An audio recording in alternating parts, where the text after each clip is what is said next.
आज मैं आपके साथ 5 ऐसे स्टॉक डिस्कस करूंगा जो इस समय अंडर 100 रुपीज है और एक स्टॉक इसमें से ऐसा है जो अंडर 50 रुपीज है। यानी कि पांचों स्टॉक जो है इस समय जो है काफी सस्ते दिखाई दे रहे हैं प्राइस के हिसाब से। अगर हम देखें, बात करें वैल्यूएशन की, तो इन स्टॉक्स के अंदर अच्छा खासा दम है यहाँ से तेजी दिखाने का अगले 6 महीने के अंदर।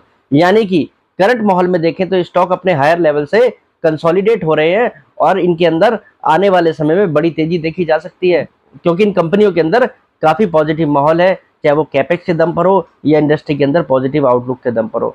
तो चलिए वीडियो को शुरू करते हैं, जानते हैं ऐसी कौन सी 5 कंपनियां हैं जो अगले 6 महीने के लिए यहाँ पर मल्टी बैगर साबित हो सकती हैं, आपको अच्छा खासा रिटर्न बनाकर देने की क्षमता रखती हैं। हेलो फ्रेंड्स, मैं Vipin Jain, founder of learn equity with Vipin Jain.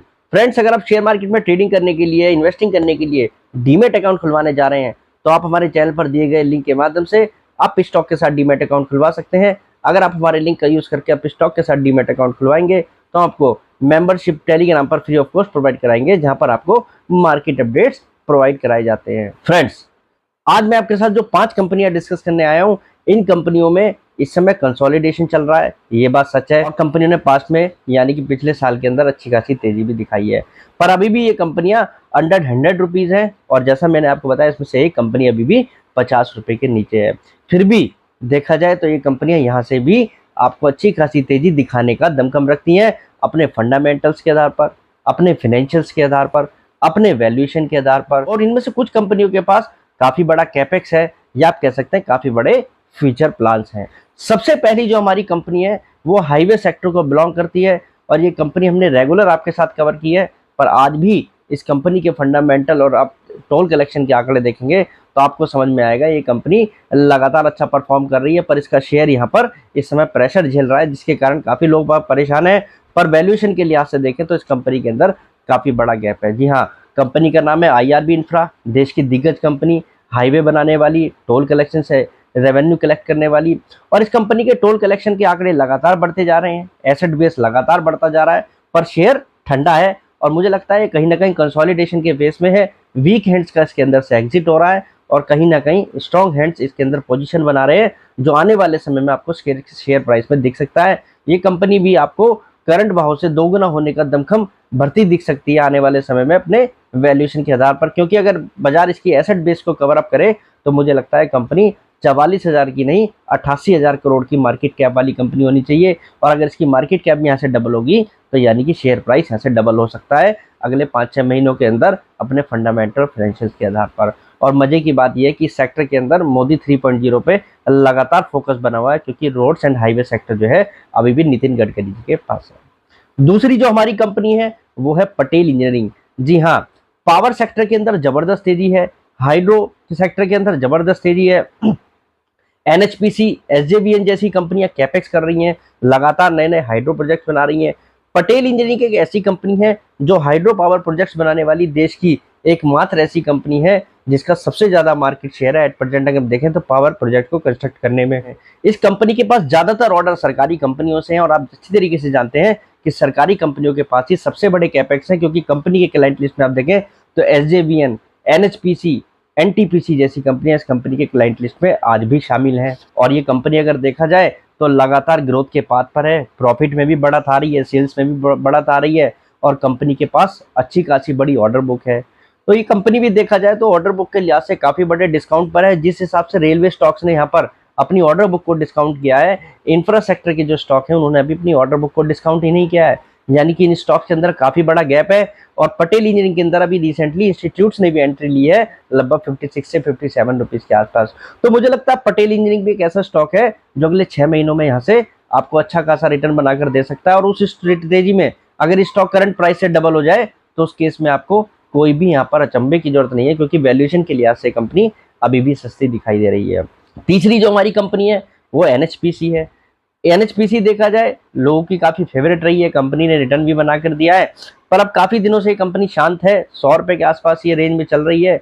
NHPC की हमने आपसे पास्ट में भी बात करी है, 50 रुपए के आसपास भी इस कंपनी को कवर किया है। और मैं आपसे आज भी कह रहा हूँ कि एनएचपीसी रिन्यूएबल एनर्जी सेक्टर के अंदर भारत की दिग्गज कंपनी है, काफी बड़े कैपेक्स इस कंपनी के प्लान है, कंपनी के काफी प्रोजेक्ट अंडर कंस्ट्रक्शन है जो लगातार इसकी कैपेसिटी में ऐड होते जा रहे हैं। इस साल भी कंपनी के पास काफी कुछ ऐड होने वाला है, अगले साल भी काफी कुछ ऐड होने वाला है। तो मुझे लगता है ये कंपनी 2030 के विजन के हिसाब से काम कर रही है। ये कंसोलिडेशन का फेस है, जल्दी ये कंपनी आपको यहाँ से एग्जिट होती दिखाई देगी। उसके बाद आपको इसमें बड़ी तेजी दिखनी चाहिए, क्योंकि वैल्यूएशन के लिहाज से कंपनी आज भी सस्ती दिखाई दे रही है अपनी ही इंडस्ट्री के अंदर। तो यानी कि एनएचपीसी भी देखा जाए तो ये निश्चित रूप से आपको यहाँ से भी अच्छा खासा रिटर्न बनाकर दे सकता है। और मुझे लगता है ये कंपनी जो है, अगर एसजेवीएन जैसे वैल्यूएशन भी इस कंपनी को मिल जाए, यहाँ पर 150 रुपए तक का टारगेट आपको दिखा सकती है, क्योंकि कंपनी प्रॉफिटेबल है, ग्रोथ के पाथ पर है, सेक्टर में पॉजिटिव माहौल है, कैपेक्स है और गवर्नमेंट का अभी भी इस पर फोकस बना हुआ है। मोदी 3.0 के बेनिफिशियरी सेक्टर को भी बिलोंग करती है और साथ ही साथ ये कंपनी भी बेनिफिशियरी दिख रही है, यानी कि इस कंपनी के अंदर भी आपको अच्छी खासी तेजी देखने को मिल सकती है।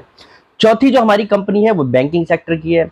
बैंकिंग सेक्टर में आप अच्छी तरीके से जानते हैं, सरकारी शेयर या सरकारी कंपनियों ने बहुत अच्छा यहाँ पर जो है बहुत अच्छा यहाँ पर परफॉर्म किया है। चाहे आप शेयर के मामले में देखें, चाहे हम उनकी जो है एसेट क्वालिटी को लेकर या उनकी ग्रोथ को लेकर बात करें।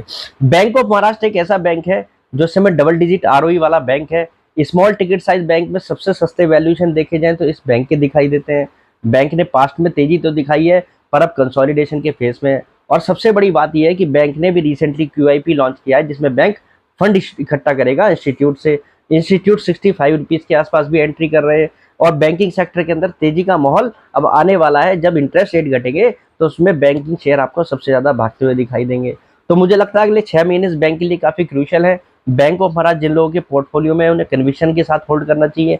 ये बैंक निश्चित रूप से आपको यहाँ से भी डबल होता दिख सकता है अपने फाइनेंशियल फंडामेंटल्स और वैल्यूएशन के आधार पर। जब इंडस्ट्री के अंदर इसी के कंपैरिजन में अगर अदर बैंक को यहाँ पर जो है आईओबी जैसे बैंक को अच्छे खासे बड़े वैल्यूएशन मिल सकते हैं, मल्टीपल के हिसाब से देखें तो इस बैंक को क्यों नहीं वैसे वैल्यूएशन मिल सकते हैं, जबकि रिटर्न ऑन इक्विटी के लिहाज से बैंक सबको लीड करता दिखाई देता है। तो बैंक ऑफ महाराष्ट्र भी एक ऐसा स्टॉक है, अगर आपके पोर्टफोलियो का हिस्सा है तो इसे आपको होल्ड करना चाहिए। पांचवा जो हमारा स्टॉक है और अंतिम जो स्टॉक है वो 50 रुपए से कम का स्टॉक है, और उस स्टॉक का नाम है ईज माई ट्रिप। जी हाँ, ये कंपनी बड़े ही ठंडे बस्ते में इस समय पड़ी हुई है। शेयर प्राइस के हिसाब से देखें 40 रुपए के आसपास शेयर कामकाज कर रहा है। ये कंपनी देखा जाए तो ट्रैवल एंड टूरिज्म के सेक्टर के अंदर देश की दिग्गज कंपनियों में शुमार है। कंपनी का शेयर काफ़ी दिनों से चला नहीं है। हायर लेवल 75 रुपये से शेयर लगभग इस समय 40 रुपये तक पहुंच चुका है, यानी कि करेक्शन भी अच्छी दिखा चुका है। एसेट लाइट बिजनेस मॉडल है। कंपनी लगातार बिजनेस को एक्सपेंड कर रही है, चाहे ऑनलाइन प्लेटफॉर्म पर हो चाहे ऑफलाइन हो, क्योंकि ऑफलाइन में भी कंपनी लगातार अपने स्टोर्स खोल रही है। लगातार कंपनी एक्विजिशन कर रही है, कैशलेस एक्विजिशन कर रही है, पोर्टफोलियो को एक्सपेंड कर रही है। और कंपनी ने भी देखा जाए तो पास्ट में कहीं ना कहीं सर्विस चार्ज भी बढ़ाए थे, जिसके कारण इस कंपनी के प्रॉफिट में ग्रोथ आई। Q4 में कंपनी ने कुछ राइट ऑफ भी किया, जिसके कारण थोड़ा कंपनी का मुनाफा घटा है। तो मुझे लगता है शॉर्ट टर्म प्रेशर है इस कंपनी के ऊपर। बिजनेस ओवरऑल देखा जाए ग्रोथ वाला बिजनेस है, कंपनी का पोर्टफोलियो बढ़ रहा है तो उससे भी सेल्स एक्सपेंशन होगी। तो इज माई ट्रिप भी जिन लोगों के पोर्टफोलियो में है, मुझे लगता है उन्हें होल्ड करना चाहिए। थोड़ा समय मुझे लगता है ये कंपनी और आपका ले सकती है, पर आने वाले 6 महीने के अंदर ये कंपनी आपको अच्छा खासा मुनाफा बनाकर दे सकती है अपने फंडामेंटल, फाइनेंशियल और वैल्यूएशन के आधार पर, क्योंकि ट्रैवल एंड टूरिज्म सेक्टर के अंदर ये कंपनी जो है अच्छा खासा लीड रोल प्ले करती है इंडस्ट्री के अंदर।